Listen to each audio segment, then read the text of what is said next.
Desperté en una cama blanca que no reconocía, con un pitido constante, marcando el ritmo de un corazón que había decidido no rendirse todavía. El médico me dijo que había estado al borde de la muerte durante casi un mes, que mi cuerpo había peleado solo cuando nadie sabía si yo volvería a abrir los ojos. Lo primero que pensé no fue en el dolor ni en el miedo, sino en mi casa, en mi sillón junto a la ventana, en la llave vieja que siempre llevaba en el bolsillo del pantalón. Nunca imaginé que sobrevivir sería el comienzo de la peor traición de mi vida. Cuando finalmente me dieron el alta, caminé despacio hacia la salida del hospital, apoyado en un bastón prestado. Mi hijo me esperaba en el estacionamiento, pero no con alivio en la cara, sino con una incomodidad que me hizo apretar el pecho. Apenas me miró. No me abrazó. No preguntó cómo me sentía. Solo tomó mi maleta y caminó delante de mí, como si yo fuera una carga más que debía mover de un lugar a otro. El trayecto hasta la casa fue silencioso. Yo miraba por la ventana del auto, reconociendo calles que creí no volver a ver. Pensaba en mi esposa, en cómo hubiera celebrado mi regreso. Pensaba en lo injusto que era haber estado tan cerca de morir sin despedirme de nadie.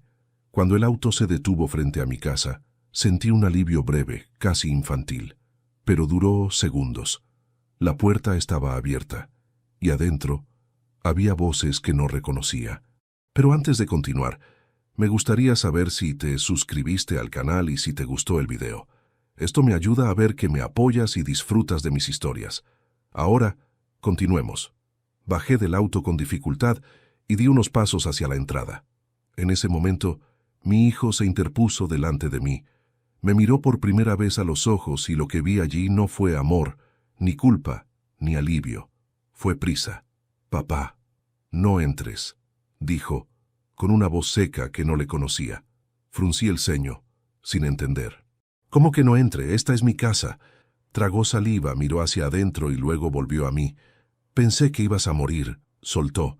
«No entres. Esto ya no es tuyo». Sentí que el suelo se me movía bajo los pies, no por debilidad física, sino por el golpe directo al alma. «¿Qué estás diciendo?», pregunté con la voz temblorosa. Entonces aparecieron ellos, los suegros de mi hijo, sentados en mi comedor, tomando café en mis tazas, mirándome como si yo fuera un invitado inoportuno. La mujer se levantó y me sonrió con una condescendencia que me revolvió el estómago. «Ay, Santiago, qué bueno que sobreviviste», dijo. «Pero tu hijo ya nos explicó todo». «¿Explicó qué?», pregunté, sin apartar la mirada de mi hijo. Él cruzó los brazos, como si se protegiera de mí. «Mientras estabas en el hospital necesitábamos un lugar para ellos», dijo. «Tú no ibas a volver. Yo tomé una decisión». Entré un paso más, ignorando su intento de detenerme. Vi mis fotos movidas, mi sillón ocupado por un hombre que no conocía, mis libros apilados en una caja. Sentí que cada objeto fuera de lugar me arrancaba un pedazo de identidad. «No tenías derecho», susurré. «Tenía que pensar en mi familia», respondió él. «Ellos ahora viven aquí». La mujer de su lado intervino con frialdad. «Santiago, no armes un escándalo. Tu hijo es el futuro. Tú ya viviste». Esa frase me atravesó como una cuchillada. Yo había construido esa casa con mis manos. Había enterrado a mi esposa desde ese mismo living. Había criado a mi hijo entre esas paredes. Y ahora me estaban diciendo que yo ya no tenía lugar. «Sal», me dijo mi hijo. «Descansa. Luego vemos qué hacemos contigo». No grité, no lloré, no supliqué. Solo di media vuelta y caminé hasta la vereda. Me senté en el borde del cordón, con la maleta a los pies, mirando una casa que ya no me pertenecía ni en recuerdos. Nadie salió a buscarme. Nadie me llamó. El portón se cerró. Pasé esa noche en la casa de un viejo amigo. No dormí. Miré el techo hasta que amaneció, preguntándome en qué momento dejé de ser el padre y me convertí en un estorbo. Pensé en todo lo que cedí, en cada vez que dije «está bien», para evitar conflictos, en cómo el amor mal entendido me había llevado hasta allí. A la mañana siguiente desperté con una claridad que no sentía desde hacía años. No era rabia, era algo más frío, más firme. Me senté a la mesa, Abrí mi vieja carpeta de documentos y comencé a revisar papeles que nadie más había tocado. Escrituras, firmas, fechas, detalles que mi hijo jamás se molestó en entender. Y mientras pasaba las hojas, comprendí algo que me hizo sonreír por primera vez desde el hospital. Ellos creían haber ganado demasiado pronto, porque lo que mi hijo no sabía era que yo nunca había dejado de ser el dueño de esa casa, y que sobrevivir no solo me había devuelto la vida, me había devuelto el derecho a poner todo en su lugar. Esa mañana, mientras el café se enfriaba frente a mí, entendí que una casa no es solo un techo, es memoria, es sudor, es la suma de decisiones que uno toma cuando todavía cree que el amor alcanza para sostenerlo todo. Mi amigo Ernesto me observaba en silencio, respetando un dolor que no necesitaba explicaciones. Yo tenía los papeles abiertos sobre la mesa, amarillentos, doblados en las esquinas, con fechas que me devolvían a otra vida. Construí esa casa hace más de 40 años, cuando mi esposa Clara y yo apenas teníamos para pagar los ladrillos. Trabajé doble turno durante años. Llegaba de noche con las manos partidas y el cuerpo rendido, pero con la certeza de que cada pared levantada era un futuro para mi familia. Allí nació mi hijo. Allí dimos los primeros pasos como padres. Allí enterré mis miedos y mis esperanzas, creyendo que ese lugar nos protegería de todo. Después de la muerte de Clara, la casa se volvió demasiado grande y demasiado silenciosa. Yo intentaba llenarla con rutinas, con reparaciones innecesarias, con visitas breves de mi hijo y su esposa. Ellos siempre tenían prisa. Siempre había algo más importante que quedarse a conversar. Yo no reclamaba. Pensaba que así era el mundo moderno. Pensaba que debía entenderlos. Recuerdo claramente el día en que mi hijo me pidió prestar la casa. Sus suegros tenían problemas económicos, dijo. Era algo temporal, insistió. Yo estaba cansado, recién salido de un chequeo médico que no había salido bien. Acepté sin leer demasiado los papeles que me puso delante. Firmé porque confiaba, porque era mi hijo, porque pensé que ayudar era lo correcto. Ahora, con esos mismos documentos frente a mí, empecé a leer con atención por primera vez. No había una venta, no había una donación, solo un permiso de uso, limitado, condicionado, revocable. Nada más.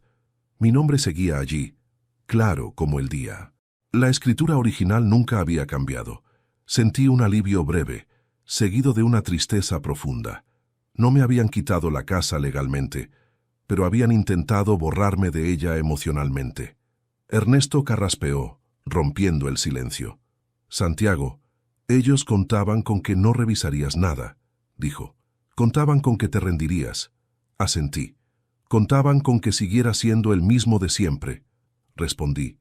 El que cede, el que calla, el que evita problemas. Recordé las veces que mi hijo me habló con impaciencia, como si yo fuera lento para entender. Recordé cómo su esposa me corregía, me interrumpía, decidía por mí. Yo lo permití, por miedo a quedarme solo, por no perderlos, por no aceptar que el respeto también se exige. Ese día decidí volver a la casa, no para discutir, sino para observar. Ernesto me llevó en su auto y me esperó a la vuelta de la esquina. Caminé despacio hasta el portón. Nadie me detuvo esta vez. Entré como quien vuelve a un lugar ajeno, con cuidado de no hacer ruido. Los suegros estaban en la cocina hablando en voz alta. No me vieron de inmediato. Hay que apurarse, decía el hombre. Si este viejo vuelve a reclamar, estamos en problemas. No va a reclamar, respondió la mujer. Está débil. Además, su hijo está de nuestro lado. Sentí una punzada en el pecho, pero no me moví. Seguí escuchando. ¿Y si aparece un abogado?, preguntó él. ¿Con qué plata?, se burló ella. Todo está a nombre del muchacho, ¿no? Sonreí por dentro, sin alegría. Estaban equivocados, y su error era mi oportunidad. Mi hijo apareció en el pasillo y se sobresaltó al verme. ¿Qué haces acá?, preguntó molesto. Vine por algunas cosas, respondí con calma. Documentos, fotos. Avísame antes, dijo. No puedes entrar así. Puedo, contesté, y voy a hacerlo las veces que haga falta. Nos miramos en silencio. Había algo distinto en mí, Y él lo notó. Ya no estaba pidiendo permiso. Ya no estaba justificándome. Eso lo inquietó. Subí a mi antiguo cuarto. El ropero estaba vacío. Mis trajes, en cajas, mis papeles, revueltos. Encontré una carpeta nueva sobre el escritorio, con cuentas que no reconocía, deudas, préstamos, firmas que no eran mías, fotos de remodelaciones que yo nunca autoricé. Todo indicaba que habían actuado como dueños, apostando a que yo no volvería a tener fuerzas. Bajé con la carpeta en la mano. «¿Qué es esto?», pregunté. Mi hijo evitó mirarme. «Nada que te preocupe», dijo. «Ya me encargo yo». «Te encargaste de demasiadas cosas sin preguntarme», respondí. «Y ahora vas a escucharme». Los suegros se quedaron quietos, atentos. «Esta casa sigue siendo mía», continué. «Y ustedes están aquí por mi permiso, no por mi ausencia». La mujer soltó una risa nerviosa. «Santiago, no empieces con dramas», dijo. «Todos sabemos que ya no estás para estas cosas». La miré fijo. «No estoy para ser pisoteado», respondí. «Eso es verdad». Me fui sin esperar respuesta. No necesitaba más pruebas. Tenía lo que buscaba. Afuera el sol me dio en la cara como un recordatorio de que seguía vivo, de que no era tarde, de que el error de mi hijo había sido creer que el silencio era debilidad. Esa noche, de vuelta en la casa de Ernesto, tomé una decisión que cambiaría todo. No iba a pelear con gritos ni con amenazas. Iba a hacer algo mucho más contundente. Algo que ninguno de ellos esperaba. Porque cuando alguien cree que ya te enterró, la mejor respuesta es volver de pie. Volví a la casa al día siguiente con una calma que ni yo mismo reconocía. No era resignación, era certeza. La certeza de que cuando uno deja de temer perderlo todo, empieza a recuperar lo que realmente importa. Crucé el portón despacio sin anunciarme, como si quisiera comprobar hasta dónde había llegado la invasión silenciosa de mi propia vida. La primera en verme fue la suegra de mi hijo. Estaba sentada en mi sillón, ese que había elegido junto a Clara después de ahorrar meses. Tenía los pies apoyados sobre la mesa ratona y hojeaba una revista como si siempre hubiera pertenecido a ese lugar. Al verme, levantó una ceja, molesta, no sorprendida. «¿Otra vez usted?», dijo. «Pensé que ya habíamos dejado esto claro». «Estoy en mi casa», respondí. «No necesito permiso». Ella bufó, levantándose con lentitud exagerada. «Santiago, sea razonable. Usted ya no está para vivir solo. Aquí ahora somos una familia». Esa palabra me dolió más de lo que esperaba. «Familia», repetí, «no es ocupar lo que no es suyo». El suegro apareció detrás, con una sonrisa falsa, esa que se usa para humillar sin levantar la voz. «No se altere», dijo. «Su hijo nos invitó. Todo está arreglado». «Nada está arreglado», respondí. «Solo está mal explicado». Mi hijo bajó del dormitorio en ese momento. Su rostro mostraba fastidio, no culpa. «Papá, ¿por qué insistes?», preguntó. «Ya hablamos de esto». «Ellos necesitan estabilidad». «¿Y yo no?», pregunté. No respondió. Ese silencio fue suficiente para entenderlo todo. Caminé por la casa con lentitud, observando los cambios. Muebles nuevos comprados con dinero que no reconocía. Cuadros que nunca autoricé. Cerraduras cambiadas. Habían actuado con la seguridad de quien cree que el dueño ya no regresará. En la cocina encontré una carpeta abierta. No la toqué de inmediato. Leí los nombres desde lejos. Bancos, créditos, remodelaciones. Mi apellido figuraba como aval en varias páginas. Sentí un frío recorrerme la espalda. «¿Quién firmó esto?», pregunté levantando la carpeta. Mi hijo se puso tenso. «Es solo un trámite», respondió. «Nada grave». «Mi firma está aquí», dije. «Y no es mía». El suegro intervino con tono burlón. «No se preocupe por detalles técnicos», dijo. «Todo está cubierto». Lo miré directamente. «Usted no me habla», respondí. «Ni hoy ni nunca». Su sonrisa se borró. «Mire cómo me habla», protestó. «Yo solo quiero proteger a mi familia». «Protegiéndola con mi nombre y mi casa», repliqué. «Muy conveniente». El ambiente se volvió denso. Podía sentir el miedo disfrazado de arrogancia. Sabían que habían ido demasiado lejos. Mi nuera apareció en la puerta, cruzándose de brazos. Santiago, dijo, sea práctico. Usted estuvo a punto de morir. Esto es lo mejor para todos. La miré con detenimiento. Recordé cada vez que me habló como si yo fuera un estorbo, cada vez que decidió por mí. No me hable de lo mejor para mí, respondí. Usted no me conoce. Mi hijo dio un paso al frente. Papá, basta. Estás exagerando. No, dije con firmeza.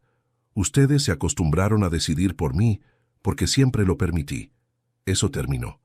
El suegro rió, nervioso. ¿Y qué piensa hacer?, preguntó. ¿Llamar a un abogado? ¿Denunciarnos? Sonreí apenas. Todavía no. Ese todavía lo inquietó más que cualquier amenaza. Tomé mi vieja campera del perchero. Antes de irme me detuve en el living y miré a todos. Les voy a dar una semana, dije. Una sola. Después de eso, nada volverá a ser como antes. ¿Una semana para qué?, preguntó mi hijo. Para que sigan creyendo que ganaron, respondí. Disfrútenla. Salí sin mirar atrás. Afuera el aire frío me devolvió claridad. No iba a improvisar, no iba a discutir, iba a actuar con precisión. Esa misma tarde me reuní con alguien que no veían desde hacía años. Un notario que había trabajado con Clara y conmigo cuando compramos la casa. Un hombre meticuloso, discreto, que aún recordaba cada detalle. Santiago, me dijo al verme, pensé que estabas fuera del país. Pensé muchas cosas equivocadas últimamente, respondí. Necesito tu ayuda. Le mostré los documentos, los falsos, los reales, las firmas adulteradas. Él ajustó los lentes y revisó todo con paciencia. Esto es grave, dijo, muy grave, y peor para ellos de lo que imaginan. Sentí un peso caer de mis hombros. No quiero escándalos, le dije. Quiero que entiendan lo que hicieron. Él asintió. Entonces vas a hacer algo que no olvidarán. Salí de allí con una carpeta nueva bajo el brazo y una decisión firme en el pecho. No buscaba venganza ruidosa, buscaba justicia silenciosa. Esa noche dormí mejor que en semanas, porque cuando uno deja de suplicar respeto y empieza a exigirlo, algo se acomoda por dentro. Ellos aún no lo sabían, pero la semana que venía sería la última en la que se sentirían dueños de mi vida. Durante los días siguientes me moví como una sombra. No volví a la casa, no llamé, no respondí mensajes. Dejé que pensaran que me había resignado, que el bastón y la salida del hospital me habían convertido en un hombre vencido. Mientras tanto, yo trabajaba en silencio, con una precisión que no había usado en años. La rabia no me guiaba la claridad. El notario, don Eusebio, me citó en su oficina un martes por la mañana. Al entrar me encontré con carpetas ordenadas sobre la mesa y un gesto serio en su rostro. Santiago, dijo, lo que voy a mostrarte ahora es importante y también delicado. Me senté sin decir una palabra. Tu hijo cometió un error básico, continuó, uno que solo cometen quienes creen que el afecto reemplaza a la ley. Abrió una carpeta azul y deslizó un documento hacia mí. Reconocí mi nombre de inmediato. Este poder, explicó, fue firmado hace 8 años cuando tu esposa aún vivía. Me pediste que lo redactara para trámites específicos, limitados, nunca generales. Asentí. Recuerdo, dije, era solo para pagar impuestos y hacer reparaciones si yo estaba fuera. Exacto, respondió, pero tu hijo usó ese poder como si fuera absoluto. Firmó préstamos, avaló remodelaciones, permitió ocupaciones permanentes, todo fuera de su alcance legal. Sentí un leve temblor en las manos, no de miedo, sino de confirmación. ¿Eso invalida todo?, pregunté. Lo vuelve impugnable, dijo. Y más aún, cuando falsificaron tu firma, cruzaron una línea penal. Cerré los ojos un segundo. Mi hijo no solo me había traicionado como padre, había apostado a que yo no viviría para reclamar. Hay más, agregó don Eusebio. Sacó otra hoja. La casa tiene una cláusula que pocos recuerdan, dijo. Fue una condición que tu esposa pidió incluir. En caso de incapacidad prolongada o internación, la propiedad no puede ser cedida ni ocupada sin tu consentimiento expreso, renovado ante notario. Abrí los ojos de golpe. Yo estuve internado casi un mes, dije. Exactamente, respondió. Todo lo que hicieron durante ese tiempo es nulo. Sentí algo parecido a alivio, mezclado con tristeza. Clara siempre pensó en todo, incluso en protegerme de nuestro propio hijo, si llegaba el día. «¿Qué debo hacer?», pregunté. Don Eusebio me miró fijo. «Nada todavía», dijo. «Deja que sigan actuando como si nada. Yo me encargo del resto». Salí de allí con una sensación extraña, no de triunfo, sino de anticipación. Sabía que el golpe debía ser certero, no impulsivo. Mientras tanto, recibí un mensaje de mi hijo esa misma tarde. «Papá, hablemos. Esto se está yendo de las manos». No respondí. Al día siguiente, volví a pasar cerca de la casa. No entré. Me quedé en la vereda opuesta, observando. Vi a los suegros entrar muebles nuevos. Vi a mi nuera reír en la ventana. Vi a mi hijo dar órdenes como si fuera el dueño absoluto. Cada escena reforzaba una verdad incómoda. Se habían acostumbrado a mi ausencia como si fuera definitiva. Esa noche, Ernesto me preguntó si estaba bien. «Estoy mejor que nunca», respondí. «Solo estoy esperando». «¿Esperando qué?», insistió. «A que cometan el último error», dije. No tardaron. 2 días después, recibí una notificación bancaria. Un préstamo grande, aprobado usando la casa como garantía. Avalado con mi nombre. Firmado durante mi internación. Sonreí con amargura. Era exactamente lo que necesitaba. Llamé a don Eusebio. «Ya está», le dije. Hicieron lo que faltaba. «Entonces mañana mismo avanzamos», respondió, sin avisarles. Esa noche dormí profundamente. No soñé con la casa ni con mi hijo. Soñé con Clara. Estaba sentada en la cocina, como antes, ordenando papeles. «Te dije que no firmaras nada sin leer», me dijo sonriendo. «Aprendí tarde», respondí. «Aprendiste a tiempo», corrigió. Me desperté con esa frase grabada en el pecho. A la mañana siguiente, recibí una llamada inesperada de mi hijo. «Papá, necesitamos que firmes unos papeles», dijo nervioso.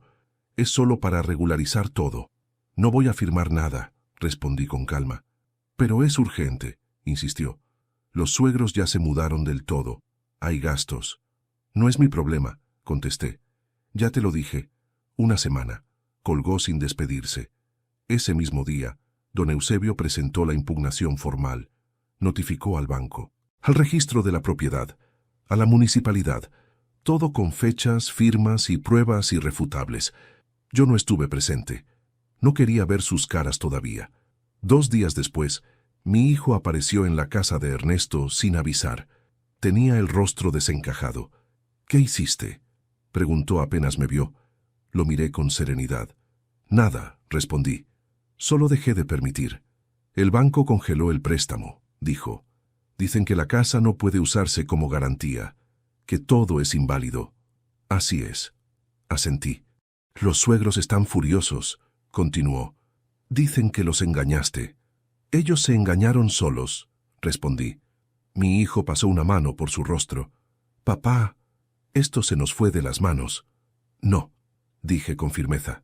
«Recién empieza». Se quedó en silencio, mirándome como si viera a un desconocido. «Nunca pensé que harías algo así», dijo al fin.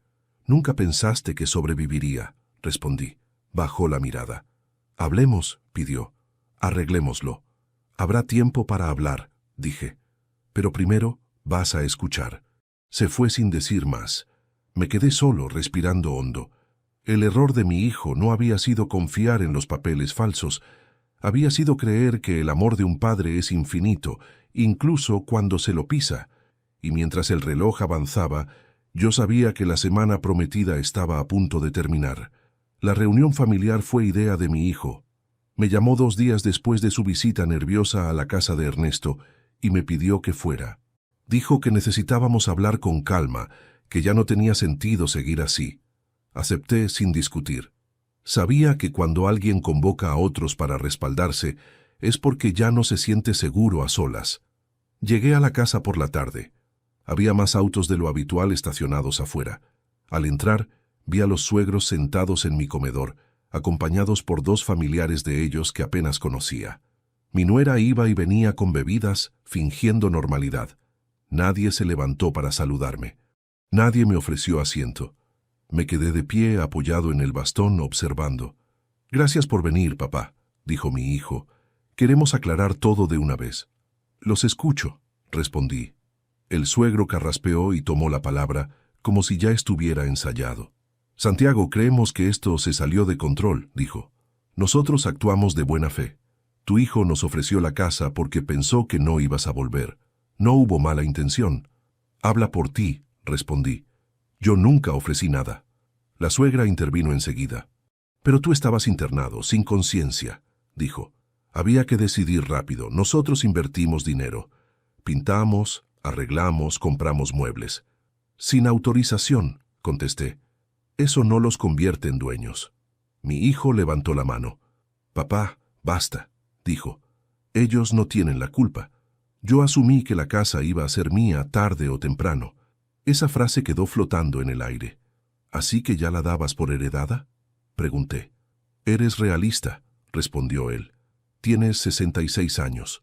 Estuviste a punto de morir. Pensé que era lo lógico. Algunos asentían en silencio. Otros evitaban mirarme. Lo lógico, dije, habría sido preguntarme. No podíamos esperar, insistió. Mi esposa necesitaba ayudar a sus padres. Yo tenía que responder como marido. ¿Y como hijo?, pregunté. No respondió. El suegro volvió a hablar. Santiago, seamos prácticos, dijo. Esto ya está hecho. Lo mejor es que aceptes una compensación y te busques otro lugar. Nosotros necesitamos estabilidad. ¿Estabilidad sobre mi espalda?, me pregunté. ¿Con mi nombre avalando préstamos? La nuera se tensó. Eso fue un error técnico, dijo. Nada más. Un error penal, corregí, y no el único. El murmullo comenzó. Algunos se miraron entre sí. Otros empezaron a sentirse incómodos. Yo seguía de pie, sin levantar la voz, sin gestos bruscos. No hacía falta. Papá, dijo mi hijo más bajo, hablemos solos. No, respondí. Dijiste que querías aclarar todo. Aquí estamos. La suegra frunció los labios. ¿Qué quieres, Santiago?, preguntó. ¿Venganza? Sonreí apenas. Quiero verdad, dije. Y respeto. El suegro soltó una risa seca. La verdad es que tú ya no estás en condiciones de manejar esto, dijo. Estuviste enfermo. Estás solo. Nosotros somos más. Respiré hondo. Y sin embargo, respondí. Ninguno de ustedes leyó bien los papeles. Mi hijo me miró con desconfianza. ¿De qué hablas? De que esta casa sigue siendo mía, dije. De que nada de lo que hicieron es legal. De que el préstamo está impugnado. De que el banco ya fue notificado. El silencio cayó como una losa. Mi nuera palideció. ¿Qué hiciste?, preguntó mi hijo. Lo que tenía que hacer, respondí. Antes de continuar, dime aquí en los comentarios qué te está pareciendo esta historia hasta ahora y qué harías tú en mi lugar. No te vayas del video, porque lo que viene a continuación te pondrá la piel de gallina. El suegro se levantó de golpe. Esto es una trampa, gritó. Nos dejaste avanzar para luego quitarnos todo. Nadie los obligó, respondí. Ustedes decidieron actuar como si yo ya estuviera muerto. Mi hijo se llevó las manos a la cabeza. Papá, nos vas a arruinar, dijo. Ellos no tienen a dónde ir. Yo tampoco, contesté. ¿Y no te importó? La mujer comenzó a llorar, pero sin lágrimas reales. ¿Qué quieres que hagamos ahora?, preguntó. ¿Que nos vayamos a la calle? Quiero que entiendan algo, dije. Durante años cedí por amor. Hoy no cedo más por miedo. Tomé la carpeta que había llevado conmigo y la dejé sobre la mesa. Aquí está todo, continué. Las fechas, las firmas falsas, los límites del poder, la cláusula que ignoraron. El banco ya se está moviendo, y esto recién empieza. Mi hijo me miró como si no me reconociera. Nunca pensé que llegarías tan lejos, dijo. Nunca pensé que llegarías tan bajo, respondí. El suegro dio un paso hacia mí, furioso. No te vamos a dejar hacer esto, amenazó. Tenemos abogados. Los tendrán que usar, dije, porque en una semana esta casa tendrá otra realidad. ¿Qué significa eso?, preguntó mi nuera. Me giré hacia la puerta. Significa, respondí, que disfrutaron demasiado pronto de algo que nunca fue suyo. Salí sin mirar atrás. Afuera, el aire estaba pesado, cargado de tormenta. Sentí un cansancio profundo, pero también una calma extraña. Ya no había marcha atrás. La semana se estaba acabando, y con ella, la mentira que habían construido sobre mi silencio. Después de aquella reunión, hice exactamente lo que nadie esperaba de mí. Desaparecí. No llamé a mi hijo. No respondí mensajes. No volví a pasar por la casa. Dejé que el silencio trabajara por mí, porque aprendí tarde, pero con claridad, que el silencio bien usado es una herramienta poderosa. Cuando uno deja de explicar, los otros empiezan a temer. Durante esa semana me quedé en la casa de Ernesto, pero no como un huésped derrotado, sino como un hombre en plena reconstrucción. Cada mañana me levantaba temprano, caminaba despacio por el patio y pensaba en todo lo que había soportado sin necesidad. No solo la traición reciente, sino años de pequeñas humillaciones que había normalizado por miedo a quedarme solo. Mi hijo me escribió el segundo día. Un mensaje corto, tenso. Tenemos que resolver esto. Los suegros están desesperados. No respondí. El tercer día insistió. Me llamó 3 veces. Dejé sonar el teléfono. Ernesto me miró con curiosidad, pero no dijo nada. Él entendía. A veces la ausencia pesa más que cualquier reproche. Mientras tanto, don Eusebio avanzaba. Me llamaba cada tarde para informarme con precisión quirúrgica. El banco había congelado definitivamente el préstamo. La municipalidad había abierto un expediente por las remodelaciones sin permiso. El registro de la propiedad había dejado constancia de la impugnación. Todo se movía sin que yo tuviera que levantar la voz. El cuarto día, mi nuera me escribió por primera vez. Santiago, no es justo lo que estás haciendo. Pensá en tu hijo. Leí el mensaje 2 veces y apagué el teléfono. Durante años pensé en mi hijo. Ahora era momento de pensar en mí. Esa noche soñé con la casa vacía, sin muebles, sin gente, sin ruido, solo las paredes respirando en silencio. Me desperté sin angustia, al contrario, sentí alivio. El quinto día recibí una visita inesperada. Una vecina antigua, Marta, tocó la puerta de Ernesto. Me miró con pena sincera. Santiago, dijo, están diciendo cosas feas de vos, que estás senil, que te quieren declarar incapaz. No me sorprendió. Gracias por avisar, respondí. Eso confirma que van a cometer otro error. Marta frunció el ceño. ¿No te da miedo? No, dije. Me daría miedo no hacer nada. Ese mismo día llamé a don Eusebio. ¿Están intentando eso? Pregunté. Sí, respondió. Pero llegaron tarde. Ya presenté tu certificado médico. Estás lúcido, apto y con plena capacidad. Ese intento los deja aún peor. Colgué con una sonrisa amarga. No solo habían intentado quitarme la casa, ahora querían quitarme la voz. El sexto día, el silencio empezó a quebrarlos. Mi hijo apareció en la casa de Ernesto sin avisar. Tenía el rostro cansado, ojeroso.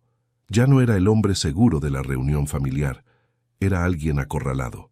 Papá, dijo apenas me vio. Por favor, hablemos. Lo miré largo rato antes de responder. Te escucho. Se sentó frente a mí, apoyando los codos en las rodillas. Esto se nos fue de las manos, dijo. El banco presiona. Los suegros están furiosos.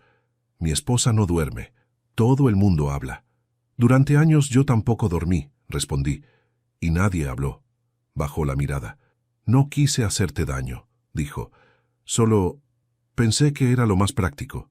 Pensaste sin mí, respondí. Y eso tiene consecuencias. ¿Qué querés que haga? Preguntó desesperado. Respiré hondo. Quiero que escuches, dije. No hoy, no ahora, cuando llegue el momento. ¿Cuándo? Preguntó. Pronto, respondí. Muy pronto. Se fue sin insistir. Ya no tenía fuerza para presionar. El séptimo día, el último de la semana que prometí, me desperté con una calma extraña. No era satisfacción, era determinación. Me vestí con cuidado, elegí una camisa limpia, guardé la carpeta definitiva bajo el brazo y miré mi reflejo en el espejo. Vi a un hombre mayor, sí, pero erguido, presente, vivo. Vamos, me dije. Ya esperaron suficiente. Llamé a don Eusebio. Es hoy, le dije. Todo está listo, respondió. Notario, escribano, representante del banco y un oficial de la municipalidad.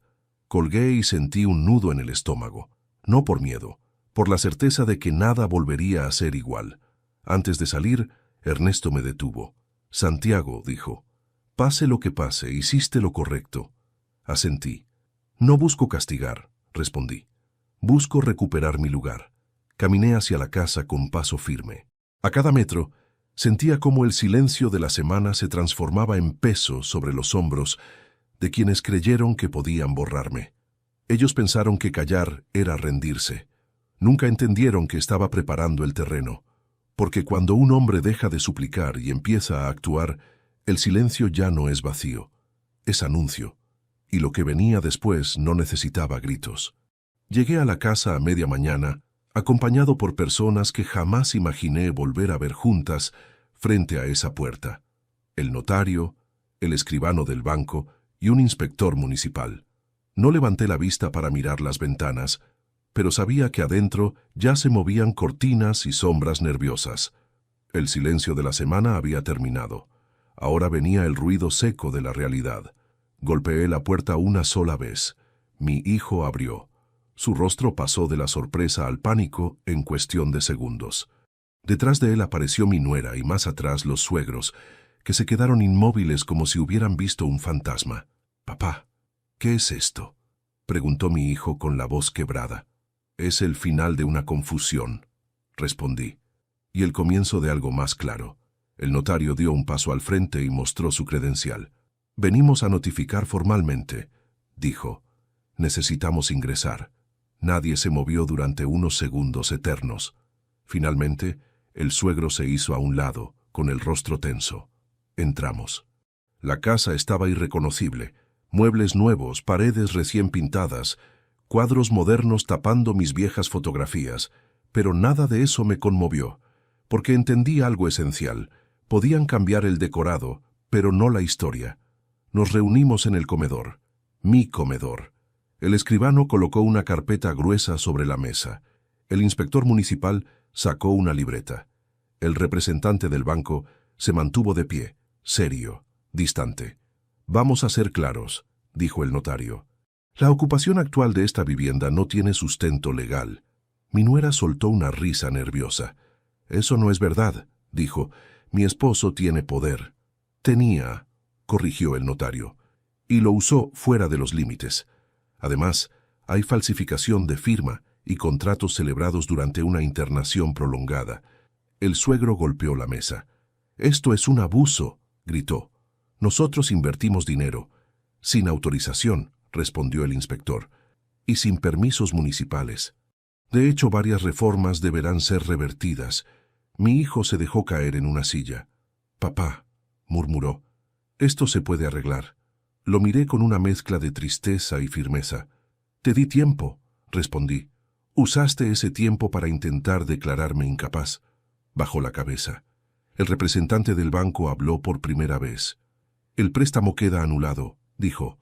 «La garantía no es válida y evaluaremos acciones adicionales». La suegra comenzó a llorar. «¿Y nosotros qué hacemos ahora?», preguntó. «¿Nos quedamos en la calle?». «Eso no es asunto mío», respondí. «Yo también estuve en la calle cuando salí del hospital». El silencio cayó con peso. El notario continuó.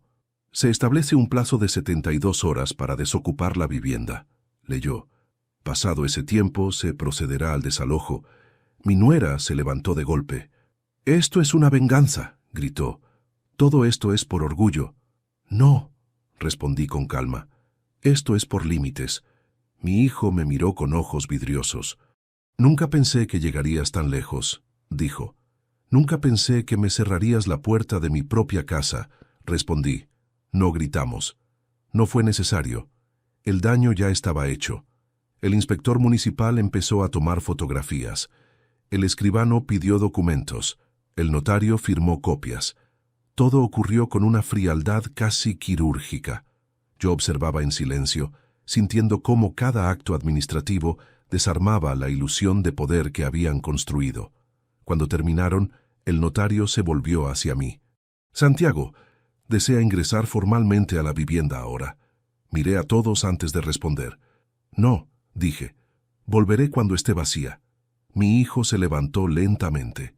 Papá, dijo, después de esto, ¿queda algo entre nosotros?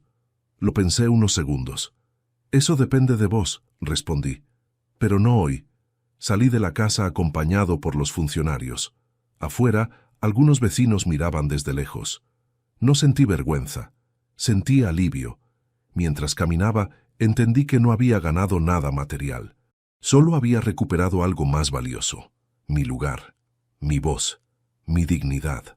Detrás de mí, la casa quedaba llena de cajas y gritos ahogados. Delante, me esperaba un camino incierto, pero propio.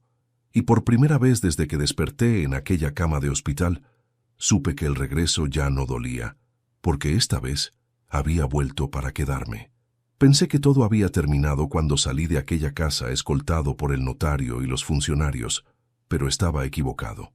La verdadera caída no ocurre cuando la ley habla, sino cuando las personas acorraladas dejan de sostener sus propias mentiras. Y eso fue exactamente lo que pasó después. Cuando el poder se les escapó de las manos, ya no supieron callar, y al hablar se destruyeron solos. Esa noche regresé a la casa de Ernesto con una calma extraña, casi peligrosa. No era alivio, no era satisfacción, era la serenidad de quien ya no espera nada de nadie. Me senté en la cocina, apoyé el bastón contra la pared y me quedé mirando la nada. Sentía el cuerpo cansado, pero la mente más despierta que nunca. Por primera vez no estaba huyendo del conflicto, lo había enfrentado de frente. El teléfono sonó cerca de la medianoche. Era mi hijo. Dudé unos segundos antes de atender, no porque tuviera miedo de escucharlo, sino porque sabía que esa llamada no era para pedir perdón. Era para intentar salvar lo que ya no tenía salvación. «Papá», dijo sin rodeos, «tenemos que hablar. Ahora». «Es tarde», respondí. «No puede esperar», insistió. «Por favor». Acepté. No por él, sino porque sentí que todavía faltaba algo que necesitaba salir a la luz para que todo terminara de romperse como debía. Nos encontramos en un bar pequeño, casi vacío. Cuando llegué los vi sentados juntos, mi hijo, mi nuera y sus padres. Ninguno me miró con afecto. Me miraron como se mira a alguien que tiene en la mano la última carta de un juego que ya está perdido. Me senté frente a ellos sin saludar. «Hablen», dije. Mi hijo se removió en la silla. Tenía la cara demacrada, los ojos hundidos. «Esto se salió de control», empezó. «Nunca pensamos que ibas a llegar tan lejos». «Nunca pensé que me sacarías de mi casa», respondí. «Estamos a mano». La suegra apretó los labios. «Santiago, hay cosas que no entiendes», dijo. «Nosotros actuamos pensando en el futuro». «En su futuro», corregí, «no en el mío». El suegro golpeó suavemente la mesa con los nudillos. «Usted ya no estaba en condiciones», dijo. «Estuvo a punto de morir. Había que tomar decisiones». «Decisiones que no les correspondían», respondí. «Continúen». Mi nuera tomó aire, como si se preparara para una confesión. «Tenemos deudas», dijo. «Muchas, desde hace años. Malas decisiones, negocios que salieron mal, créditos que se acumularon. Pensamos que, usando la casa, podríamos ordenar todo». La miré sin parpadear. «¿Pensaron en preguntarme?», pregunté. «Pensamos que no volverías», intervino mi hijo bajando la mirada. «El médico fue claro, dijeron que era grave. Yo creí que no salías». Esa frase volvió a caer sobre mí como una losa. «¿Y si hubiera muerto?», pregunté. «¿Qué habrían dicho? ¿Que fue una casualidad conveniente?». Nadie respondió. «¿Saben qué es lo que más duele?», continué. «No es la casa, no es el dinero. Es haber escuchado de boca de mi propio hijo que pensó que yo ya no importaba». Mi hijo levantó la vista, con lágrimas. «No es eso», dijo. «Yo estaba desesperado». «La desesperación no te da derecho a enterrarme en vida», respondí. El suegro carraspeó. «Esto no es solo culpa nuestra», dijo. «Usted también se fue. Siempre estuvo ausente». Sentí algo endurecerse dentro de mí. «Me fui a trabajar», respondí, «para que nunca les faltara nada. Y aún así, nunca usé mi sacrificio como excusa para traicionar a nadie». La suegra intervino, con voz más baja. «Cuando intentamos declararte incapaz», dijo, «fue porque creímos que era lo mejor». «¿Para quién?», pregunté. No contestó.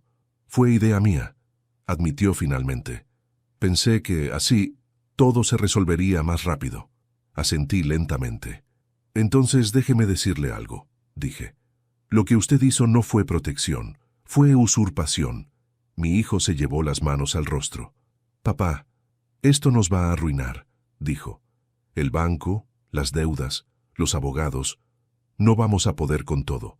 Eso debieron pensarlo antes de usar mi nombre, respondí. Antes de cerrar la puerta de mi casa, creyendo que yo ya estaba muerto. El silencio se volvió espeso. Ya no había argumentos, solo restos. ¿Qué quieres ahora?, preguntó mi nuera casi suplicando. Que nos vayamos a la calle, que perdamos todo. La miré con una calma que incluso a mí me sorprendió. Quiero que entiendan algo, respondí. Yo no busqué venganza, busqué límites. Y ustedes los cruzaron todos. Mi hijo me miró como si recién entonces comprendiera la magnitud de lo que había hecho. Después de esto, ¿queda algo entre nosotros?, preguntó. Respiré hondo. Eso depende de lo que hagas a partir de ahora, dije. Pero no depende de la casa. Depende de si alguna vez sos capaz de mirarme sin vergüenza. El suegro se levantó bruscamente. Esto no va a quedar así, amenazó. Vamos a pelear. Hagan lo que crean necesario, respondí. Yo ya hice lo que debía. Me levanté despacio, apoyándome en el bastón. Una última cosa, dije antes de irme. Ustedes creyeron que yo era débil porque estuve enfermo. Confundieron fragilidad con resignación, y ese fue su mayor error. Salí del bar sin mirar atrás.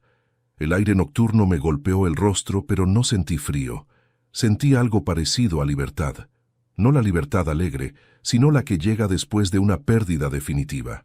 Esa noche caminé solo varias cuadras. Pensé en Clara. Pensé en el hombre que fui y en el que estaba aprendiendo a ser. Comprendí que la verdadera traición no fue legal, ni económica, fue emocional, y que, al enfrentarla, algo dentro de mí se había cerrado para siempre. Ellos perdieron la casa, perdieron el respaldo, perdieron la mentira. Yo perdí un hijo como lo había conocido, pero gané algo que no se compra ni se hereda, la certeza de no haberme callado. Y con esa verdad en el pecho, supe que el final estaba cerca. El castigo no llegó con sirenas ni con golpes en la puerta. No hubo discusiones, ni escenas dramáticas frente a los vecinos. Llegó como llegan las cosas verdaderamente definitivas, en silencio, con papeles firmados, con plazos claros y con consecuencias que ya no podían evitarse. Yo siempre creí que la justicia tenía que ser ruidosa para ser efectiva, pero aprendí, demasiado tarde, que lo irreversible suele entrar despacio y quedarse para siempre. A la mañana siguiente de aquella conversación en el bar, me desperté antes del amanecer. El cuerpo me dolía, como si cada hueso recordara el mes que pasé en una cama de hospital. Sin embargo, la mente estaba firme. Me senté en la mesa de la cocina de Ernesto, abrí la carpeta definitiva y revisé cada documento una vez más. No por dudas, sino por necesidad. Necesitaba confirmar que no estaba actuando desde la rabia, sino desde la claridad. Don Eusebio llegó puntual, como siempre. Traía consigo una serenidad que solo tienen quienes han visto demasiadas disputas familiares como para sorprenderse. Se sentó frente a mí y apoyó el maletín sobre la mesa. «Santiago», dijo, «a partir de hoy ya no hay vuelta atrás». «Nunca la hubo», respondí. Sacó los documentos finales, la notificación de desalojo, la ejecución administrativa por las reformas ilegales, la cancelación definitiva del préstamo, la demanda por falsificación de firma, presentada sin espectáculo pero con pruebas contundentes. Cada hoja era una pieza de un engranaje que empezaba a moverse solo. «¿Estás seguro de seguir adelante?», preguntó mirándome a los ojos. «Esto va a romper cosas que no se reparan». Pensé en mi hijo, en la puerta cerrándose frente a mí, en la frase que aún me despertaba por las noches. «Pensé que ibas a morir». «Ya estaban rotas», respondí. «Yo solo dejé de sostenerlas», firmé. Ese mismo día comenzaron a llegar las notificaciones. Primero al banco, luego a la municipalidad, después a mi hijo. No estuve presente cuando recibió los papeles, pero supe por Ernesto que el impacto fue inmediato. Me llamó 3 veces. No atendí. Me escribió mensajes largos, desesperados. No respondí. No por crueldad, sino porque ya no había nada que discutir. 2 días después, pasé frente a la casa. No entré. Me quedé del otro lado de la calle. Vi cajas apiladas en la vereda. Vi discusiones a través de la ventana.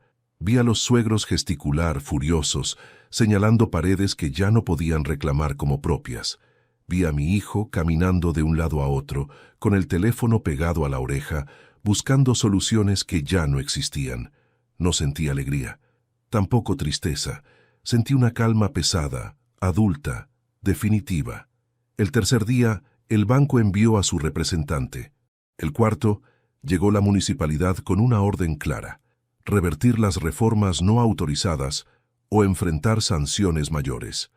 El quinto día, el camión de mudanza apareció temprano.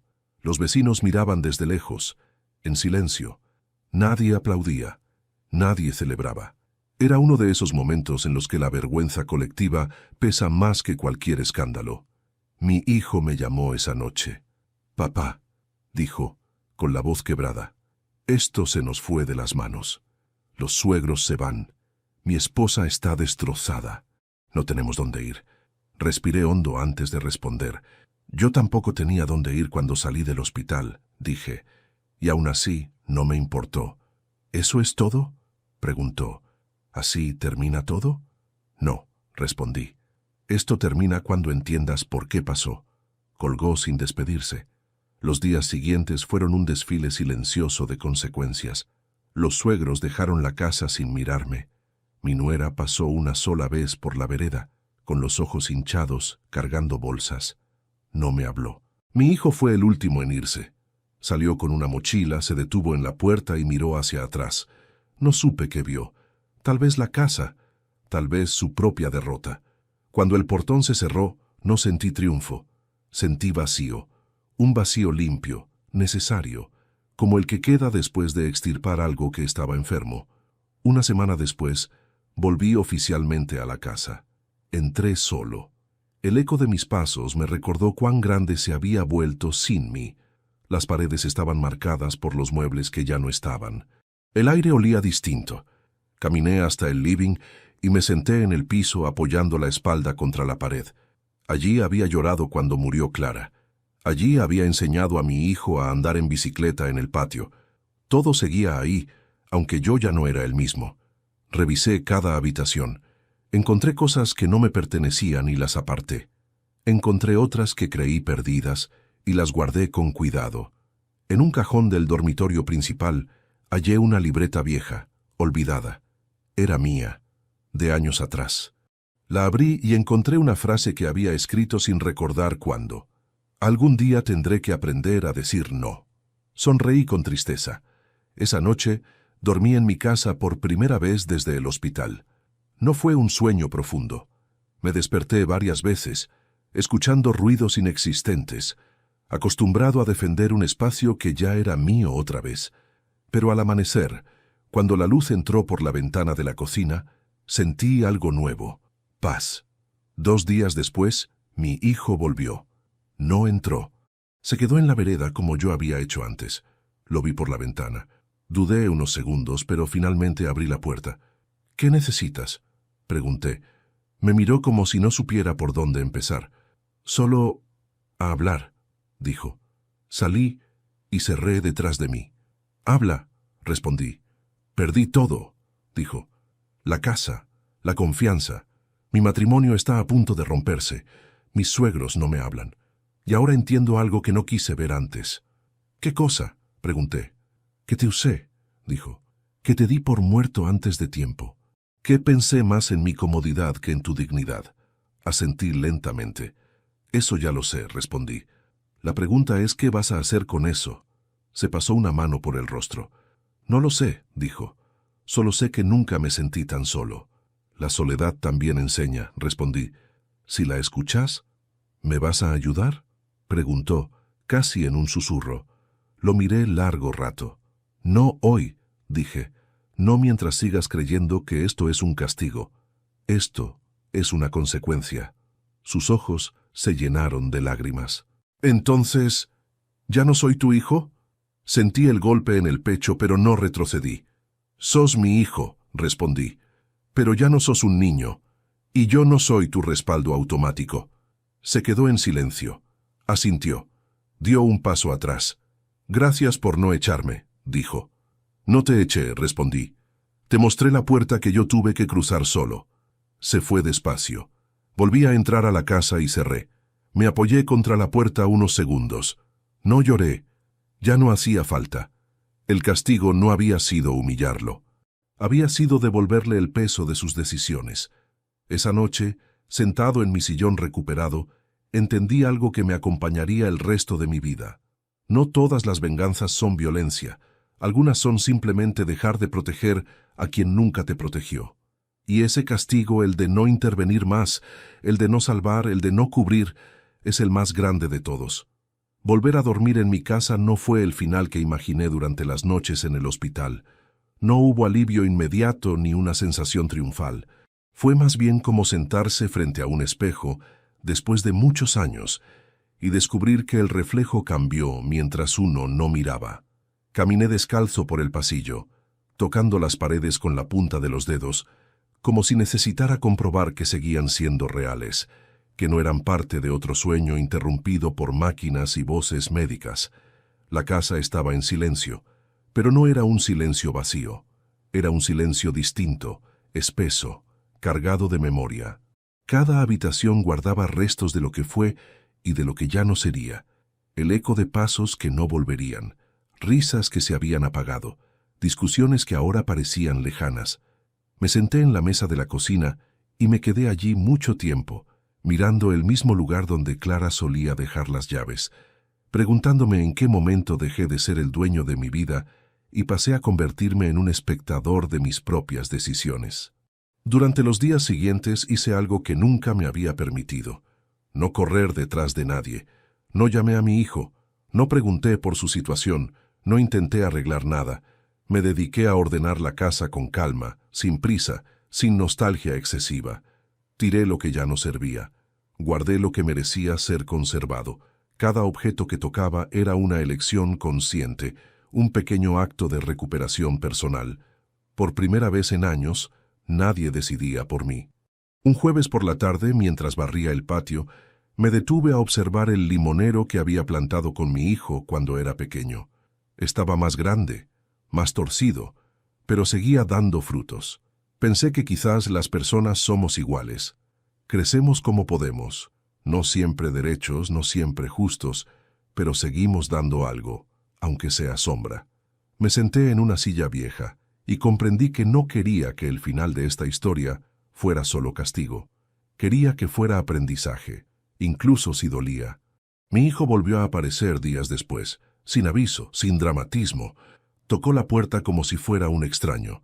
Lo vi desde la ventana y tardé en abrir. Cuando lo hice, no lo abracé ni lo rechacé. Solo lo miré. Estaba más flaco, más cansado, con una tristeza que ya no parecía rabia sino consecuencia.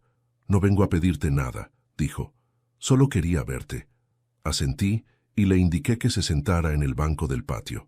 Yo me quedé de pie, no por superioridad, sino porque aún no sabía qué lugar ocupar frente a él. Perdí mucho, continuó, pero creo que recién ahora entiendo por qué. No respondí de inmediato. A veces, el silencio es la única respuesta honesta. Siempre pensé que estabas ahí para sostenerme, dijo.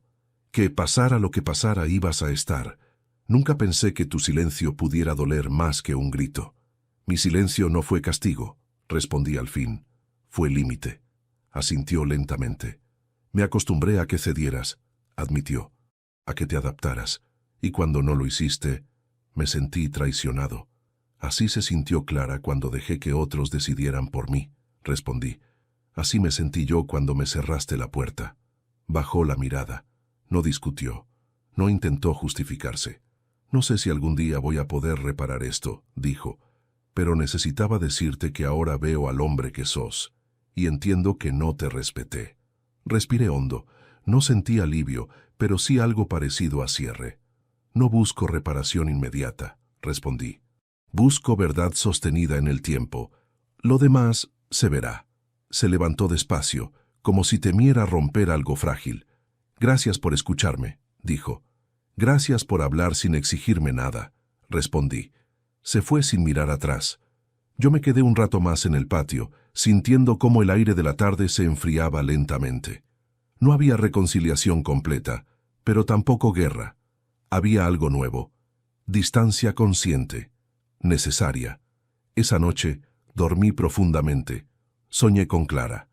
Estaba sentada en el sillón, mirándome con esa mezcla de ternura y firmeza que siempre tuvo.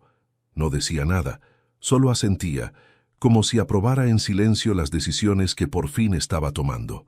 Los días se convirtieron en semanas. Recuperé rutinas simples: caminar por la mañana, leer sin interrupciones, cocinar para mí mismo sin sentir culpa. La casa volvió a ser un lugar y no un campo de batalla. Entendí que la verdadera victoria no había sido legal ni económica. Había sido interna. Había dejado de vivir con miedo a perder el amor de los demás. Un domingo, mientras ordenaba papeles, encontré una foto vieja. Mi hijo de niño, parado frente a la casa, sonriendo sin saber nada del futuro. La miré largo rato. No sentí rencor, sentí aceptación. Comprendí que uno puede amar sin sacrificarse por completo, que cuidar no siempre significa salvar.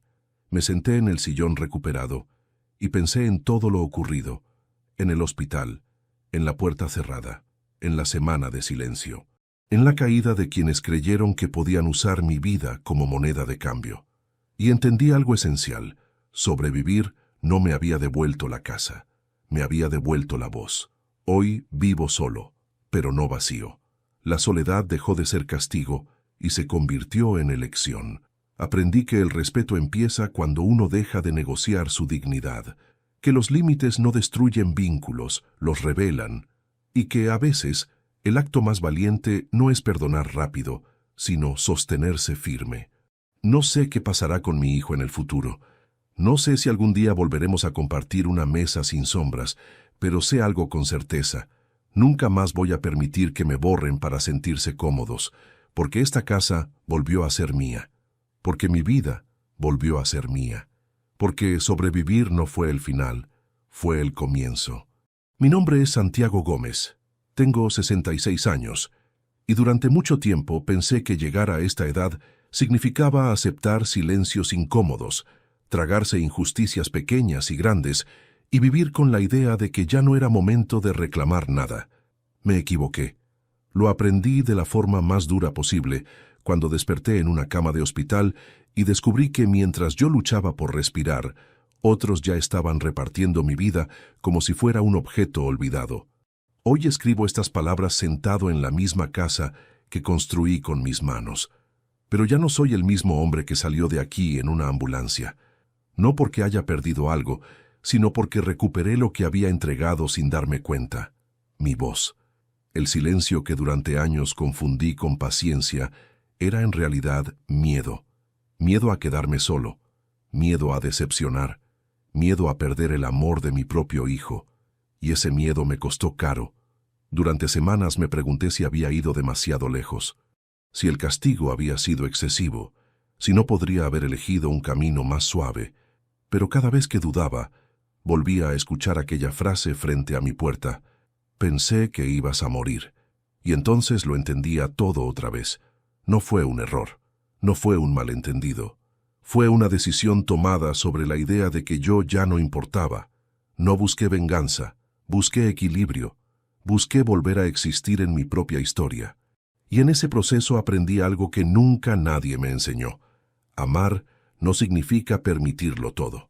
Ser padre no significa ser un respaldo eterno para decisiones que destruyen. Y envejecer no significa desaparecer. Mi hijo y yo no somos enemigos, pero tampoco somos los mismos. Hay una distancia nueva entre nosotros, una distancia honesta. Ya no me llama para pedirme soluciones, sino para contarme cómo enfrenta las consecuencias. Ya no espera que yo arregle su vida, y aunque eso duele, también libera. Porque cada adulto debe cargar su propio peso, incluso cuando ese peso lo aplasta por momentos. A veces, por las noches, camino por la casa apagada y me detengo frente a las ventanas.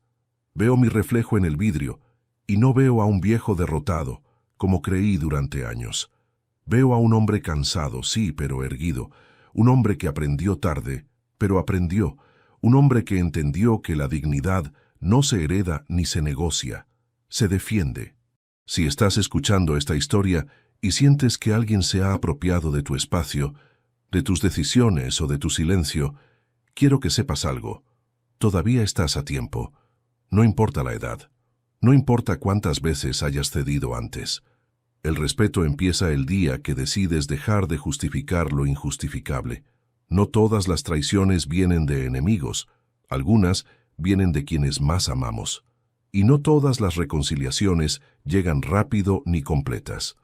A veces, el verdadero final feliz no es volver a como era antes, sino construir algo nuevo, más honesto, aunque sea más solitario. Hoy vivo solo, pero en paz. Desayuno sin apuro. Camino sin miedo. Duermo sabiendo que nadie va a decidir por mí mientras estoy inconsciente. Y esa tranquilidad no tiene precio. La casa volvió a ser mía, sí, pero más importante aún, mi vida volvió a ser mía.